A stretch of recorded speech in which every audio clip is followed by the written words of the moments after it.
This is a download from BBC Learning English. To find out more, visit our website.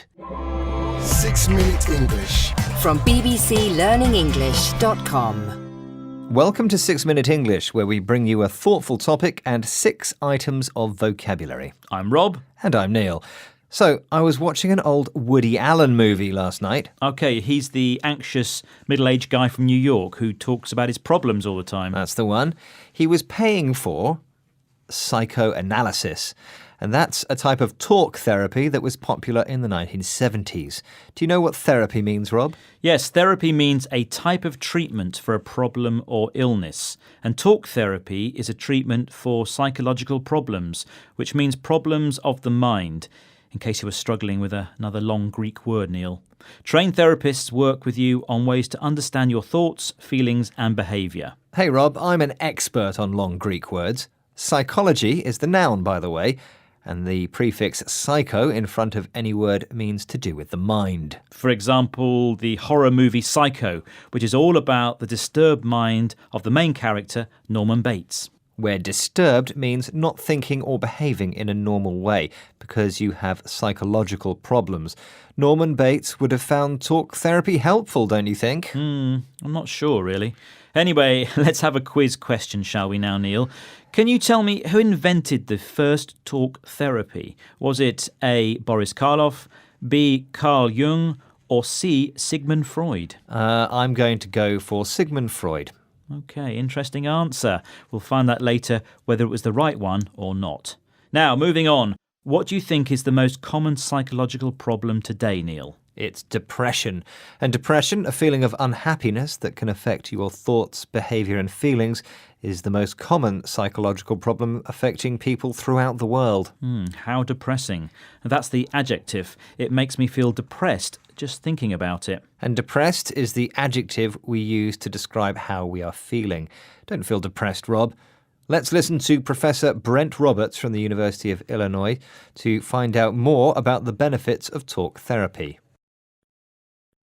Seeing a therapist does result in marked changes in psychological functioning. So people get less depressed and they get less anxious. And it seems to be, regardless of what type of intervention is engaged, and that is and has been one of the more positive aspects of the therapy research that we've seen.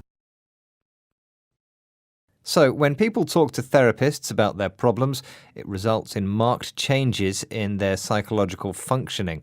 Marked here means obvious or noticeable. And these marked changes are that people become less depressed and anxious. An intervention, by the way, is something you do to improve a medical problem. And in this context, it refers to different types of talk therapy. But why is talking about our problems helpful, Neil?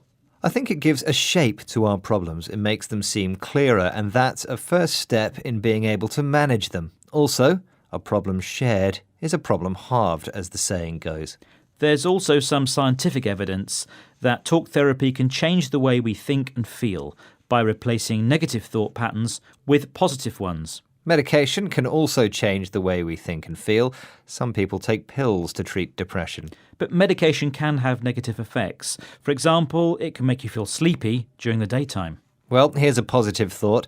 Let's check how much we've learned today by going over today's vocabulary. We had therapy. Therapy is a type of treatment for a problem or illness. There's therapy, therapist, therapeutic. My therapist is using a new therapy with me. It's very therapeutic. Therapeutic means treating an illness. But in a more general sense, it can simply mean relaxing. For example, I find listening to music very therapeutic. Okay, next up, psychological, relating to the mind. Psychology, psychologist, psychological. Depression and anxiety are both psychological problems. My friend is studying psychology at university. I want to be a famous psychologist. A career change at your age, Neil. You've kept that one a secret. Okay, number 3, disturbed. Not thinking or behaving in a normal way because you have psychological problems. She was a disturbed young woman. Or disturbing. I've been having very disturbing dreams recently. Oh, poor Neil. Disturbing here means upsetting or worrying. Next item, depression, a feeling of unhappiness that can affect your thoughts, behaviour and feelings. We felt depressed by the news. The news was very depressing. Oh, right, let's lift the mood. Marked means obvious or noticeable. There's been a marked improvement in your English homework. There was a marked increase in the company's profits last year. And finally, intervention. Something you do to improve a problem, medical or otherwise. Let me intervene at this point.